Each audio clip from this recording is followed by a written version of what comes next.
Selamat siang, Assalamualaikum warahmatullahi wabarakatuh. Saya Mariatul Fadilah.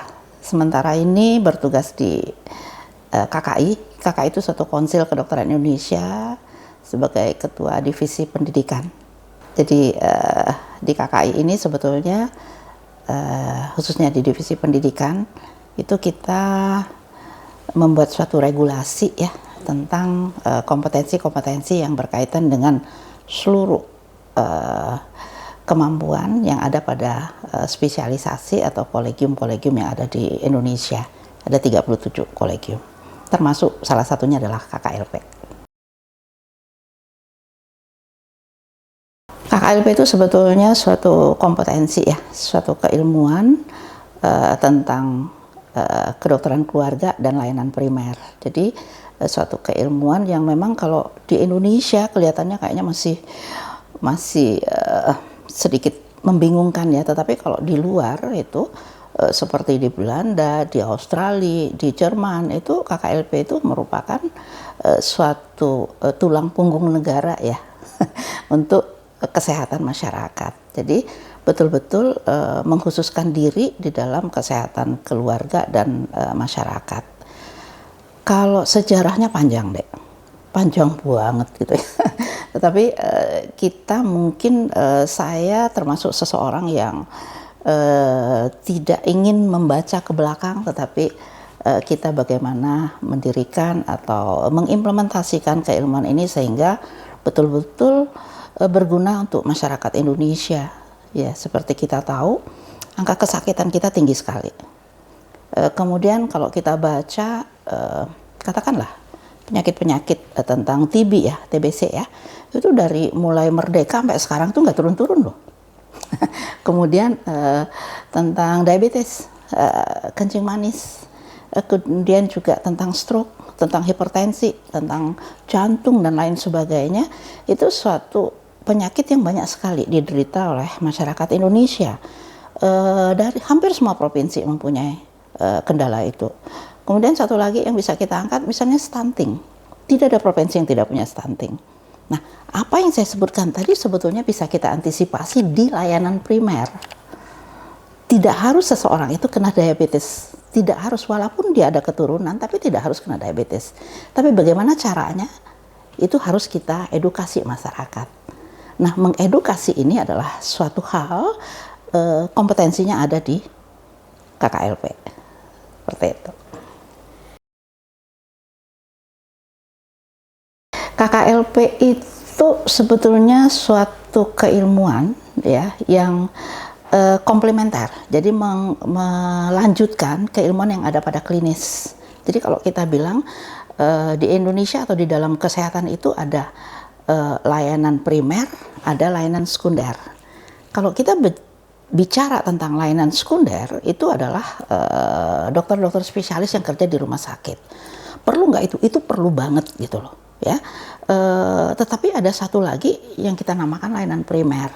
Jadi sebelum mereka sakit, masyarakat itu seperti kita tahu ya, di dunia secara statistik itu dikatakan plus minus 20% dari semua populasi yang masyarakat itu 20% yang sakit. Artinya ada 80% yang harus dijaga nih supaya jangan sakit ya. Nah, ini sebetulnya adalah suatu hal yang memang membutuhkan KKLP. Kenapa di Indonesia perlu? Ini pertanyaannya yang bagus banget menurut saya ya. Kita tahu bahwa Indonesia, contoh COVID deh. Ini baru beberapa bulan ini yang lalu ya COVID dinyatakan tidak ada atau sudah bebas COVID gitu ya. Tetapi kenapa COVID menjadi suatu momok besar? Banyak sekali masyarakat yang meninggal. Banyak sekali dokter aja 700-an yang meninggal. Kenapa seperti itu? Karena banyak sekali yang sakit. Kenapa banyak yang sakit? Karena masyarakat tidak mengerti bagaimana menjaga diri dia. Sebetulnya sakit itu adalah miliknya masyarakat. Jadi mereka yang merasa bahwa sakit sehat itu milik saya. Sehingga mereka harus menjaga diri mereka. Kenapa diperlukan bagi negara? Negara ini banyak sekali loh uang yang dikeluarkan untuk menjaga layanan sekunder. Bukan hanya uang, tetapi berapa banyak dokter yang meninggal. Itu kenapa? Karena pasiennya banyak sekali. Yang seharusnya ini tidak harus terjadi kalau masyarakat bisa mengerti Pemakaian masker, susah sekali meminta masyarakat pakai masker, ya toh. Begitu ada yang melihat mereka pakai, nggak ada yang melihat ya mereka copot, gitu. Vaksin, berapa banyak mereka yang menolak vaksin karena mereka nggak mengerti. Nah, ini semua dibayar dengan sangat mahal di Indonesia. Mulai dari sarana prasarana banyak sekali yang terbuang, SDM yang meninggal banyak sekali. Ya pasti ini sarana prasarana SDM, ini totally adalah finance semua. Jadi kerugian masyarakat tanpa mempersiapkan layanan primer yang baik, tanpa mengedukasi, tanpa mempersiapkan segala macam skill yang harus kita turunkan pada masyarakat, sehingga masyarakat tahu bahwa sehat itu milik saya, bukan milik dokter. Mereka santai aja, pokoknya kalau sakit serahin dokter, itu salah. Saya yang harus menjaga diri saya. Tapi untuk membuat pengertian ini nggak gampang. Apakah layanan sekunder, dokter spesialis itu tidak bisa? Bisa, tetapi mereka keilmuannya beda. Makanya kita bilang, KKLP itu adalah filling the gap. Apapun keilmuan yang ada pada dokter spesialis, untuk sampai ke masyarakat, itu memerlukan suatu keahlian. Suatu kompetensi khusus, yaitu kompetensi-kompetensi yang ada pada dokter KKLP, kedokteran keluarga layanan primer. Indonesia sangat memerlukan itu. Sekarang Pak Budi Gunadi ya, seorang Menteri Kesehatan yang bukan dokter, kelihatannya melihat ke arah itu dengan cermat sekali. Sehingga untuk suatu hal itu kita sangat hargai tentang reformasi kesehatan, kesehatan layanan primer itu sudah diangkat ke permukaan, kita senang sekali. Bukan berarti selama ini salah, bukan, tetapi ini lebih porsi yang lebih besar dan kita mengharapkan itu. Jadi mudah-mudahan dengan layanan primer lebih terjaga, semuanya akan lebih terjaga dengan baik dan outcome-nya adalah masyarakat kita tidak sakit atau tidak banyak yang sakit. Kalau sakit juga sembuh dan tidak kembali sakit, seperti itu. Bingung ya, apa itu filling the gap gitu ya? Ya, filling the gap itu sebetulnya begini. Secara kasar aja adalah sesuatu yang tidak bisa nyampe, itu kita nyampein gitu loh. Jadi kita mengisi sesuatu yang kosong. Spesialis kedokteran keluarga layanan primer bukan menyaingi spesialis-spesialis yang lain, tidak. Kita spesialis kedokteran keluarga layanan primer itu sudah sebelum ini terbentuk, sebelum ini disahkan, kita sudah melakukan kolaborasi dengan kolegium-kolegium. Jadi yang mana yang kita harus sampaikan, yang mana yang milik kita, misalnya begini, untuk spesialis penyakit dalam, apa yang diberikan pada kita di dalam kedokteran itu kan ada level 4, 3, 2 dan 1 gitu kan.